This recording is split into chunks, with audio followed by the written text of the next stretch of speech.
जिल्हा परिषद अध्यक्ष निवासस्थानी रामदेव बाबा, राधाई, रीमा, रघुनाथ दादा आले. प्रताप पुढे झाला. सर्वांच्या पायावर डोकं ठेवलं. सर्वांचा ऊर भरून आला होता. प्रतापनी बाळाला मांडीवर घेतलं. तुला यायला वेळ नाही म्हणलं आपणच जाऊन यावं. आईने धोसरा काढला होता, रघुनाथ म्हणाला. बरं झालं तुम्ही आलात ते. कामाच्यामुळे वेळ मिळतच नाही. अरे जिल्हा परिषदेचा अध्यक्ष झाल्यावर लोक गावाला येतात, त्यांचा सत्कार होतो, मिरवणूक निघती. आपल्या गावातले लोक पण वाट बघतायत ना. नाही, मी येईन गावाला, पण मिरवणूक नाही, सत्कार नाही.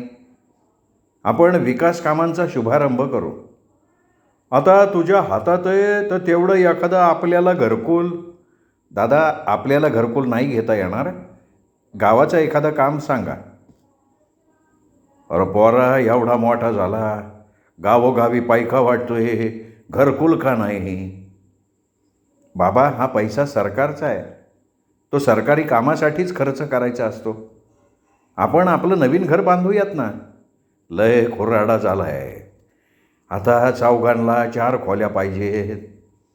सगळं येईल बाबा, पण सरकारी पैशाने नाही. चला, हातपाय धुवा, जेवून घ्या. सगळे जेवायला गेले. खरं तर प्रतापच्या घरचे हा लवाजमा बघून, लोकांची गर्दी बघून दबून गेलेले होते. रामदेव बाबा आणि राधाई यांना तर प्रत्येक गोष्टीचं अप्रूप वाटत होतं. खुर्च्या, गाद्या, पडदे, बाथरूम, सगळे शब्द हरवलेले होते. प्रताप थोडं बोलत होता. बाहेर आलेल्या माणसांना जाऊन भेटत होता. शिपाई दिमतीला होता. रीमाने प्रतापला गाठलं. ती कुठे? कोण? अरे वनमाला. आज काय करतो रे? महिनाभरात भेटच नाही झाली. काय इसरलं काय भाऊ? वहिनी, कामाचा रगाडा एवढा आहे ना का तिला इसरूनच गेला तू? नाही, तसं नाही, बोलवून घ्या तिला. प्रतापनं वनमालाच्या बंगल्याचा पत्ता दिला. गाडी पाठवली. गाडी कोणाची? गाडी सरकारची आहे. 5 वर्ष माझ्या ताब्यात. आम्हाला गावी जायला बरं झालं की. वहिनी, ही फक्त सरकारी कामासाठीच वापरली जाते. आता काय वनमाला सरकारी आहे का? इथल्या इथे जायचं आहे म्हणून पाठवली हो. प्रताप नाही आहे असं बघून कोणी खुर्चीवर बसून बघत होतं, कोणी गादीवर बसून बघत होतं. मऊ मऊ गादीचं सगळ्यांना कौतुक होतं. थोड्या वेळात वनमाला आली. तिने प्रतापकडे लक्षही दिलं नाही. बाबा, आई, रीमा आणि लहान बाळा ती रमून गेली. बाळाला तर अक्षरशः हातावर घेऊन झोके देत होती. ए वनमाला, पलीकडच्या रूममध्ये ये ना. रीमाने तिला मुद्दाम बाजूला घेतलं. काय बोलत नाही का तुम्ही दोघं? वेळ हवा ना. अगं मग तू यायचं ना भेटायला. आले होते, लोकांच्या गारड्यात होते ते. माझ्याकडे नजर पण टाकली नाही. 2 तास थांबले, आत बोलवलं सुद्धा नाही. आता माझं ऐकशील का? बेडीच घाल त्याला. नाही, घालीन मी, पण त्याने हात नको का पुढे करायला? मी बघते, थांब. आता तू जाऊच नको, बघतीस मी. प्रताप लोकांच्या गाठी भेटी, चर्चेत दंग होता. ओ भाऊ, तिने हॉलच्या दारातनं आवाज दिला. प्रतापनी माणसं कटवली आणि तो आत आला. भाऊ, सुपारी कधीची? आता 2 दिवस मुंबई अजिबात नाही. आम्ही आलोय आज सुपारी. अगं पण वहिनी, पुढं बांगल्यावर जा. आम्ही आलो. भाऊ, गाडी पाठवा. वनमाला, 4 माणसाला बोलून घे. सुपारी आजच. पण वहिनी, प्रताप, आपल्या लेकी बाळी तशी ती. किती दिवस येळ काढणार आहेस? जाग. खरं आहे प्रताप. अरे आलोय तसं काम बी होऊन जाईल ना. राधाई पण बोलली. वनमाला निघाली. ती थेट विजयमालांच्या बंगल्यावर गेली. माई, अगं काय गं, एवढा दम का लागलाय? माई, आज आत्ता. आधी बैस, पाणी घे, मग काय ते सांग. ती पाणी प्यायली. माई, प्रतापचे आई वडील आलेत. बरं, मग आज आत्ता सुपारी फोडायची म्हणतायत. अगं त्यात एवढं काय? घरात मोठं कोणी नाही. चहापान ते सुपारीचं काय असतं माहिती नाही. अगं फक्त चहापाणी नाही, आपण जेवण देऊ. तू निर्धास्त राहा. जा, शांतपणे तयार हो. 2-3 प्राध्यापक, बंधूला घे. नंदनमध्ये मे भटजीपासून जेवणापर्यंत सगळी तयारी होईल. पण माई बाकीचं नारळ सुपारी पान सगळी व्यवस्था भटजी करतील, काळजी करू नको. तासा दीड तासात नंदनवर रिसॉर्टवर ये, थांबू नको, उठ. वनमाला निघून गेली. विजयमालाने पहिला फोन नंदनवर रिसॉर्टवर लावला. हॉलची जेवणाची ऑर्डर देऊन टाकली. दुसरा फोन भटजींना लावला. पूजेच्या साहित्यापासून चौरंगापर्यंत सगळं नंदनवन रिसॉर्टवर घेऊन यायला सांगितलं आणि ड्रायव्हरला बोलवलं. जिल्हा परिषदेचे अध्यक्ष प्रल्हाद भाऊ आणि कुटुंबीय यांना घेऊन बाजारात जा. साडी ब्लाऊज पीस घेऊन येण्यासाठी पैसे. नियोजनाप्रमाणे सुपारीचा कार्यक्रम दणक्यात झाला. 90 माणसं हजर होती. प्रतापचे कुटुंबीय गावी पाठवण्याची व्यवस्था विजयमालाने केली. आभार मानण्यासाठी प्रताप विजयमालांना शोधत होता तर साखरपानाला आलेली निलिमा पुढे आली. झालं का मनासारखं? माई कुठे? मी काय विचारतेय, मनासारखं झालं का? निलिमा, अगं मनासारखं काय, हे होणारच होतं. झालं, सुपारी फुटली. हिच्यासाठी मला नाकारलंस ना, पण झालं ना तुझं लग्न. कुणाबरोबर? त्या बेवड्याबरोबर. या वनमालासाठी मला नाकारलंस आणि मला बांधलंस बेवड्याच्या गळ्यात. सत्यानाश केलास माझ्या जीवनाचा. मी सोडणार नाही, बघते की मी पण. निलिमा, अगं कुठं आहेस बाळा तू? विजयमाला लांबून बोलल्या. आहे इथेच आहे, जरा हिशेब मांडते. कसला हिशेब? वनमाला तिथे आली. प्रताप तिथेच होता. अहो, आजच्या कार्यक्रमाचा साडी, ब्राह्मण, सगळा माल सामान सगळ्याचे 15,000 झाले. होऊ देत की गं, होऊ दे. काय हे पैसे यांनी नको का द्यायला? निलिमा, माई देईन मी हे पैसे. अरे सुपारी ह्याची, लग्न हा करणार, यांनी पैसे दिले तर त्यात वावगं काय आहे? हे बघ निलिमा, ते मी माझं बघून घेते. काय बघणार हो तुम्ही? पैसे काय झाडायला लागलेत का? जो पिवळा होणार त्याला पैसे देऊ दे. ठीक आहे, मी देणार आहे. निलिमा, अगं काय लावलं आहेस हे? हिशेब. तो हिशेब आत्ताच मांडला पाहिजे का? पहिल्यापासून मांडत आला असतात ना तर हा जळूसारखा चिकटलेला आश्रित इथे राहिलाच नसता. निलिमा तरातरा निघून गेली. विजयमाला मटकन खाली बसल्या. परमेश्वरा, ही विषवल्ली माझ्याच घरात का लावलीस? प्रतापनी त्यांचा हात हातात घेतला. त्याला हुंदकाच फुटला. माईंनी त्याला छातीशी धरून ठेवलं. जिल्हा परिषदेचे अध्यक्ष प्रतापराव गावी गेले. त्यांनी कार्यकर्त्यांना सांगितलं होतं, हार तुरे नाही, मिरवणूक सभा नाही, सगळ्यांनी एकत्र बसू, बोलू. पण प्रत्यक्ष वेगळंच होतं. सीमेवर कमान उभी केली गेली होती. गावातल्या सगळ्या महिला आरतीचं ताट घेऊन उभ्या होत्या. प्रतापभाऊ आणि आमदार विजयमाला गाडीतनं उतरले. ढोलावर टिपरं पडलं. लेझिम डाव चालू झाला. सजवलेल्या बैलगाडीत प्रताप, माई बसले. मिरवणूक मंदगतीनं चालली होती. ती जननी मातेच्या रावळात आली. प्रतापभाऊ, आमदार विजयमाला गाभाऱ्यात गेले. त्यांनी दर्शन घेतलं. लोक व्यासपीठावर पाहुण्यांना घेऊन गेले. व्यासपीठावर सरपंच, पाटील बसले होते. प्रतापनी त्यांचं दर्शन घेतलं. माईकवर पुकारलं गेलं, रामदेव बाबा आणि राधामाई यांनी व्यासपीठावर यावं. रामदेव बाबा, राधामाई भीत भीत व्यासपीठावर गेले. प्रतापनी त्यांचं दर्शन घेतलं. त्यांना खुर्चीवर बसवलं. प्रास्ताविक करणाऱ्यानं प्रतापभाऊचं खूप कौतुक केलं. त्याचं बालपणापासूनचं आत्तापर्यंतचं जीवन त्यांनी कथन केलं. सरपंचांनी, पाटलांनी आपल्या भाषणात त्याचीच पुनरावृत्ती केली. प्रताप बोलायला उभा राहिला. मातापित्यांचा, कुटुंबियांचा गौरव केला. गावातल्या बहुसंख्य पुरुषांचा, स्त्रियांचा सन्मानाने उल्लेख केला. त्यांच्यामुळे मी आहे हे त्यांनी नम्रपणे सांगितलं आणि मग गावाची वैशिष्ट्य, गावातली एकी, बंधुत्व याच्यावर बोलला. अगदी नम्रपणे त्यांनी सांगितलं की माझ्या जीवनातले हे मौल्यवान क्षण केवळ या गावामुळे आणि मातृतुल्य आमदार विजयमाला माईंच्यामुळे आले.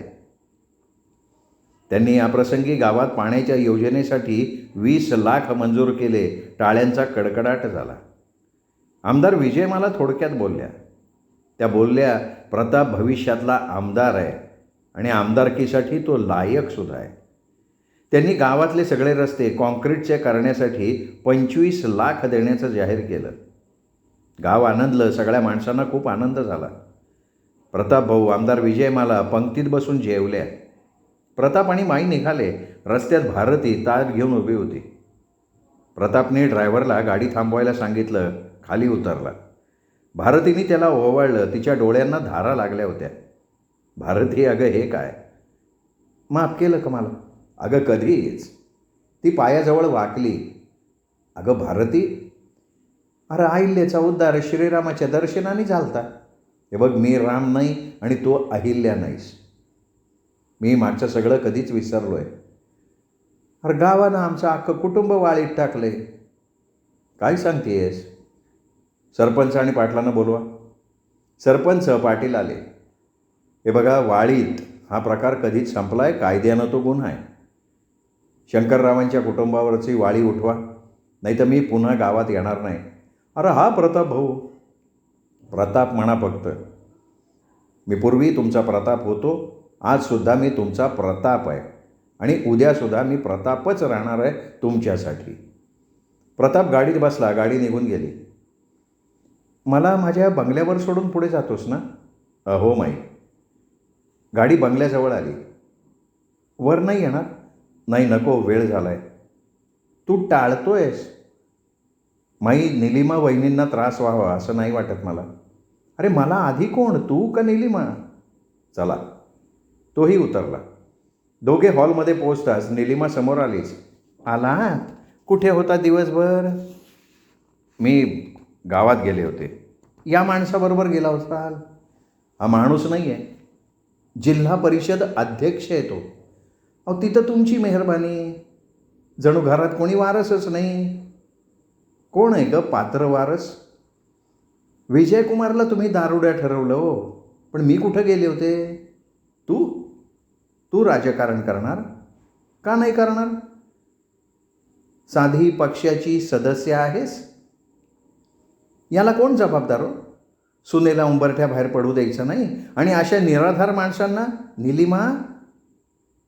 निलिमा शरम नाही वाटत तुला? कोण निराधार ग? तुझ्या आजोबांची सेवा करणारा निराधार? सोबतीला कोणी नाही म्हणून 10 दिवस तुझी काळजी घेणारा निराधार? अनंत उपकार तुझ्यावर करणारा निराधार?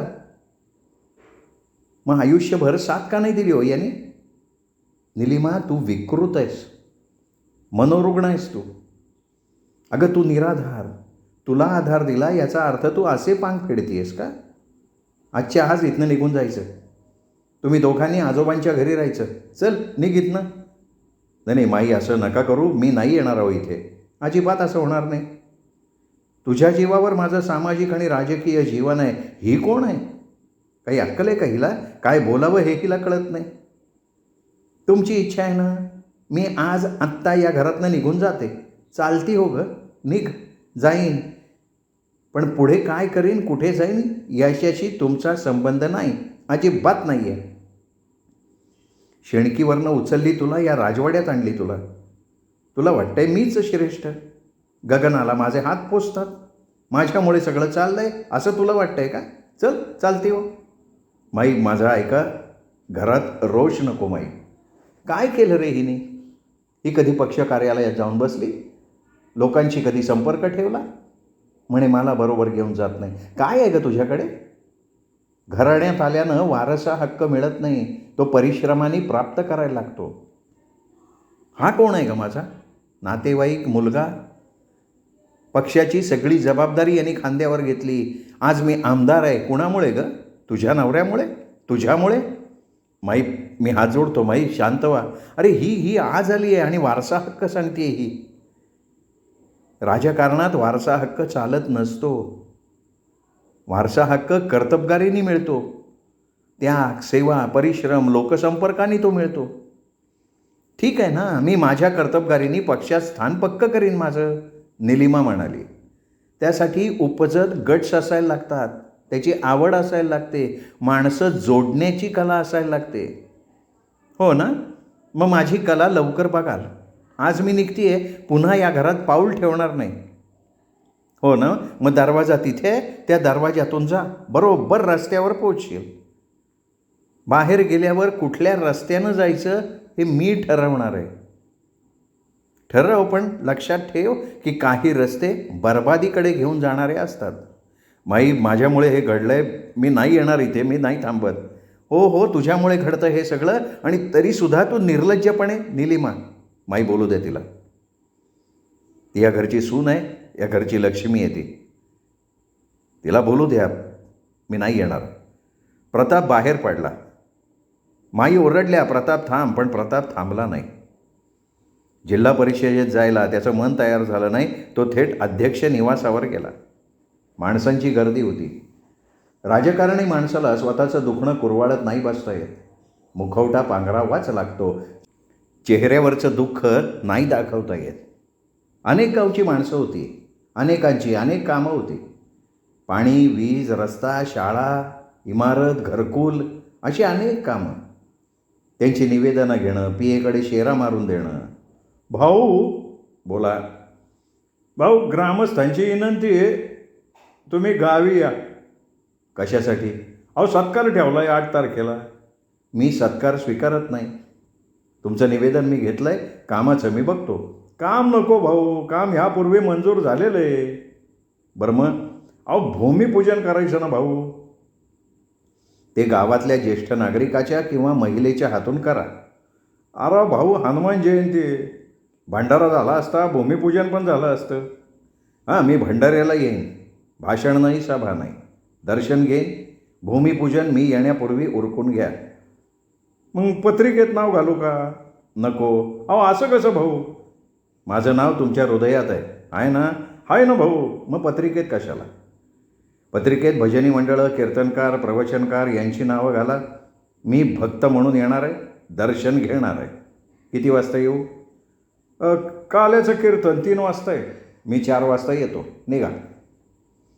प्रतापभाऊ प्रसिद्धीची एकही संधी घेत नव्हते आणि याचं सगळ्यांना नवल वाटत होतं. उद्घाटनं नागरिकांच्या हस्ते, शुभारंभ नागरिकांच्या हस्ते, त्यामुळे त्यांचं सगळीकडे कौतुक होत होतं.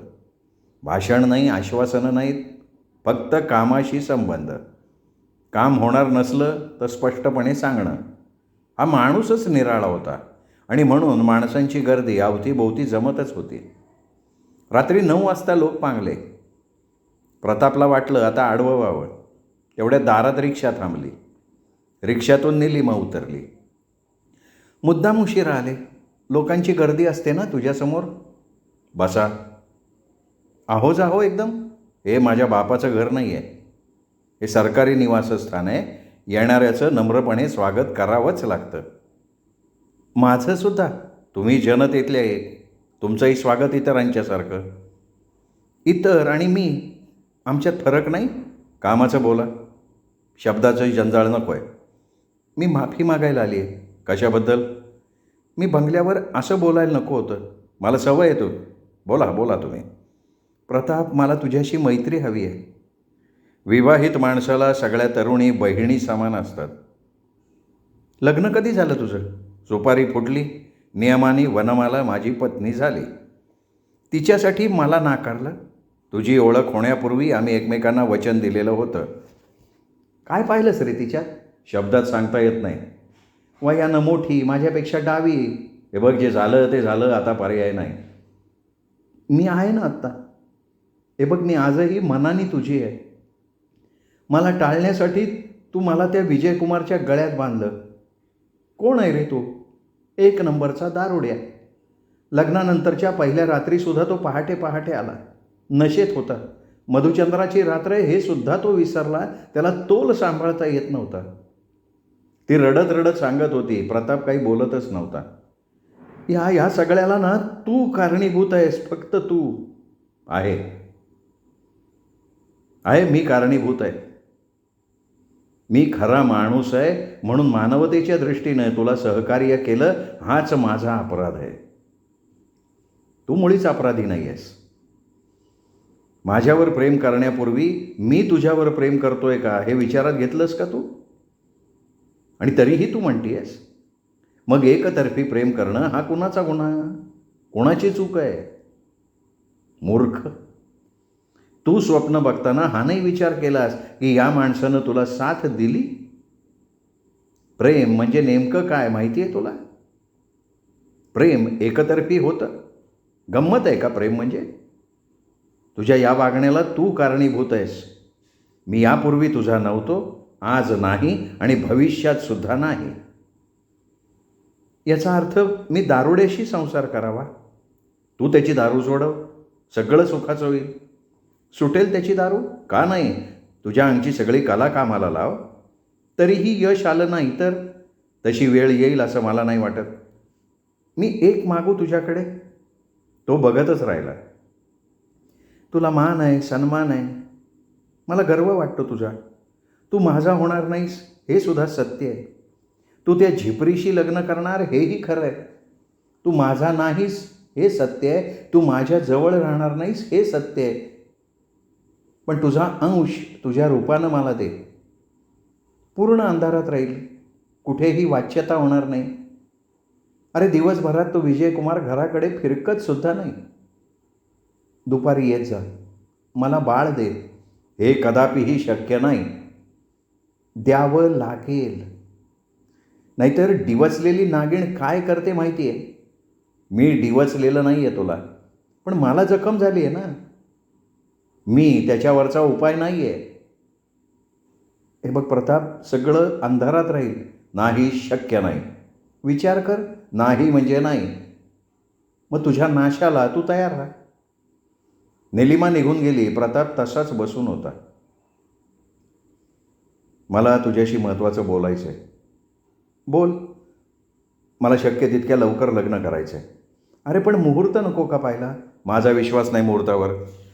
ठीक आहे, मग प्रताप भाऊ कधी करायचं सांगा? आजसुद्धा. प्रताप भाऊ, तुम्ही जिल्हा परिषदेचे अध्यक्ष, घाईत लग्न होईल का? थाटमाट डामडौल आलाच की. सुपारी घाईत फुटली, लग्न कसं घाई गडबडीत करता येईल? मला करायचं आहे, सिरियस हो. कारण सांगाल का प्रताप भाऊ? प्लीज सिरियस हो. संकट ओढवण्यापूर्वी मला लग्न करायचं आहे. ठीक आहे, झाले सिरियस. आता सांग, एवढी घाई का? मला निलिमाची भीती वाटते आहे. कसली? ती माझं जीवन उद्ध्वस्त करायला निघाली आहे. अरे काय करू शकते ती? हे बघ, मी खंबीर आहे. माझे कान भरायचा प्रयत्न करेल. मी तिला उभीसुद्धा करणार नाही. तिने माझ्यावर बलात्कार केला तर काय? खूप भीती वाटते आहे गं. रात्री तसं बोलून गेली ती. काहीतरीच काय? तिला म्हणे माझ्यापासनं बाळ हवं आहे. वनमालाने डोक्याला हातच लावून घेतला. डोकं चालत नाही आहे माझं, विकृत आहे ती. अरे पण तिचं तर लग्न झालं आहे ना. नवरा बेवडा आहे म्हणते. अरे पण ती विवाहित आहे, शरम नाही वाटत का तिला? मला वेड लागायचं राहिलं आहे. ती काहीही करू शकते. काय करेल अरे? रस्त्यात कपडे फाडेल. टिकू का आपण? अरे तिच्या डोक्यावर परिणाम झाला आहे का? ती त्याच्याही पेक्षा भयानक विकृतीनं पछाडलेली आहे. मला सांग, या विषयावर आपण माईंशी बोलूयात? नको गं, माईंना क्लेश होतील. विजयकुमारबद्दल ती फार भयंकर बोलते गं. मग आता? हे बघ, लग्नाची कवचकुंडलं माझ्या सुरक्षिततेला उपयोगी पडतील. मी सांगू तुला? अगं काय सांगणार? दगडाला धडका मारण्यानं कपाळमोक्ष कोणाचा होईल सांग? ठीक आहे, एक विचारू? तुझे तिचे संबंध होते, वेड लागले का गं तुला? उभं आयुष्य मी प्रामाणिकपणे तुला सांगितलं आहे. मग एवढा वेडेपणा का करते ती? विकृती गं, दुसरं काय? मग आपण पोलिसात तक्रार करायची का? म्हणजे माईंची अब्रू वेशीला टांगायची? अगं आई आहे ती माझी. तिच्या मुलाची जाहीर अब्रू मांडली जाईल, सहन होईल का तिला आणि मला? प्लीज प्लीज हो ना, मला लग्न करून मोकळे हो आपण. आणि लग्नानंतरही तिने त्रास दिला तर लोकांचा नाही विश्वास बसणार ना त्यावेळी. अरे कदाचित लोक जास्त चर्चा करतील, म्हणतील लग्न झालं आहे आणि जिल्हा परिषदेचे अध्यक्ष थिल्लरपणा करतायत. उपाय काय? या स्त्रीत्वावरच्या कलंकाला मलाच काहीतरी शिकवायला लागेल. नको तिच्या वाटेला जाऊ. अगं ती भयंकर आहे. तिची भीती घेतली आहे ना, म्हणून ती जास्त भीती दाखवती आहे. अगं पण ती कोण आहे ती? तू स्वच्छ आहेस ना, मग का भीती? समोर येऊन कपडे फाडेल का तुझे? अमानुष मूल हवं आहे म्हणे. नीतिमत्ता आहे का? तू निवांत राहा. आपण लग्न करू आणि मग बघू ना. अरे काय भावला बावलीचं लग्न आहे का? तू जिल्हा परिषदेचा अध्यक्ष आहेस, मी प्राध्यापिका आहे. दोघांचाही लोकसमूहाशी संबंध आहे. काय तर्कवितर्क करतील?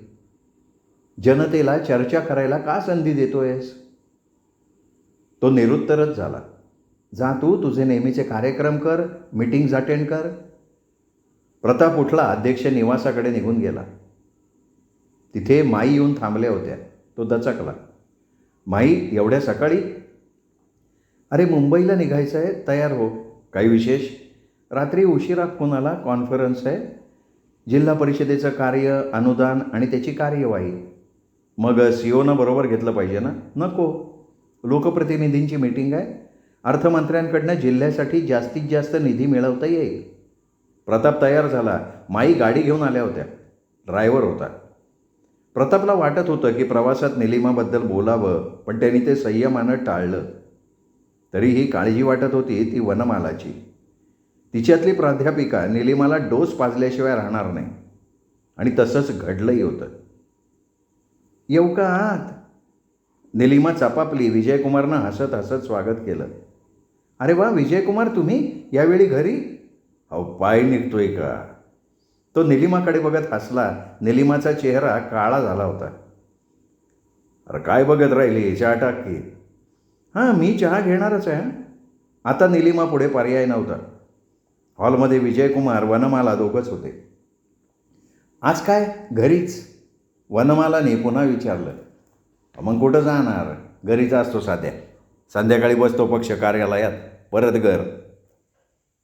तुमच्या व्यसनाबद्दल ऐकलं होतं ना? व्यसन होतं. लग्नापूर्वी लय पीत होतो. आता या बाई समोर पिऊन येणं म्हणजे मरणच. आनंद वाटला. काय आहे, माईंचा मुलगा म्हणून आपली काही कर्तव्य असतात ना. बरोबर बोलला तुम्ही. त्यो भूतकाळ गेला. निलिमाच्या रूपाने माझ्या जीवनात सूर्योदय आलाय. नवीन जीवन सुरू झालंय. मग पेढे कधी देता? पेढे काय कवा बी देता येते नो, पण निलिमाची तयारी पाहिल ना. चहा घेऊन निलिमा आली. काय निलिमा, माईंचा बंगला सोडून इकडे राहायला कधी आली? झाले की 15-20 दिवस. माईच म्हणाल्या, बंगल्यावर लोकांची वर्दळ असते, निवांत राहा. तशी मी जाते अधूनमधून. वा छान. अरे चहा छान बनवलायस. चहा घेऊन झाला. आज इकडे यायचं कारण? निलिमाने विचारलं. काही नाही ग, खरेदीला निघाले होते. म्हटलं तुला बरोबर घेऊन जावं. येतेस? तसं म्हणजे? अच्छा अच्छा, भाऊंची परवानगी का? भाऊ घेऊन जाऊ? अहो जा की. आटप चल. वनमाला थेट बाहेरच्या रस्त्याने निघाली. अहो मॅडम इकडं कुठं? अगं एक काम आहे, मग जाऊ बाजारात. फॉरेस्ट लागलं. फॉरेस्टमध्ये शांतता होती. किर्र जंगल होतं. वनमालानी स्कूटर थांबवली आणि एका दगडावर बसली. बैस इथे. अगं किती छान जागा आहे, बस. ती बसली. निलिमा, तुझं प्रेम आहे प्रतापवर? हो आहे. त्याचं? ती गप्प झाली. खरं खरं बोल. मला खूप आवडतो तो. मला सांग निलिमा, ते चित्रपटातले कलाकार असतात ना, ते सगळ्या तरुणींना आवडतात. मग काय त्यांनी सगळ्यांशी लग्न करायचं का? ती गप्प राहिली. कोण आहेस ग तू? बाईच आहेस ना. एकतर्फी प्रेम केलंस, कसं यशस्वी होईल? आता तुझं लग्न झालंय आणि तू मूल दुसऱ्याकडे मागतीयस. मला तो नाही मिळाला. मला मूल तरी त्याच्यासारखं विकृत आहेस तू. बाईच्या जन्मावरचा कलंक आहेस तू. व्यभिचार करतेस, नीच आहेस. आपले आजोबा कोण, त्यांचं नाव किती मोठं. शरम नाही वाटत असं वर्तन करायला? आणि काय का प्रेम असं व्यक्त केलं जातं? तुझं प्रेम नव्हतंच, तू वासनेनं पागल झालेली आहेस. हे बघ निलिमा, प्रताप तुझ्यावर प्रेम करत असता तर मीहून तुझं आणि त्याचं लग्न लावून दिलं असतं. प्रेम करते म्हणे. निलिमा तशीच नजर खाली करून बसलेली. त्याच्या निवासस्थानी जातेस, त्यालाच दम देतेस. तो सरळ आहे, शांत आहे, सदाचारी आहे. दुसरं कोणी असतं ना तर तुझं स्त्रीत्व ओरबडून खाल्लं असतं.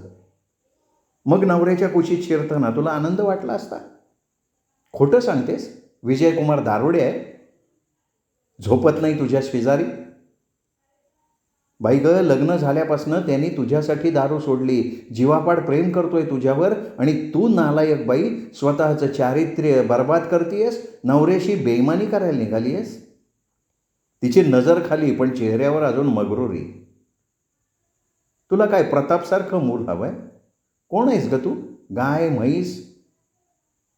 ती चांगल्या जातीच्या पैदाशीसाठी जातिवंत नर हवाय का तुला त्यांच्यासारखा? मॅडम, आवाज खाली कर. तुडवीन आवाज वाढला तर. झिंज्या जागेवर ठेवणार नाही, अंगावरचे कपडे सुद्धा काढून घेईन. कोण समजतेस ग स्वतःला? मदत केली त्याचं प्रायश्चित्त देतेस? अशाने कोण कोणाला मदत करेल ग?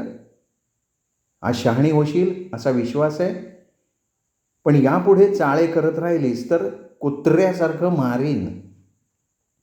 वनमाला उठली, निघाली. ती तशीच बसून. येणार आहेस? पाय आहेत मला.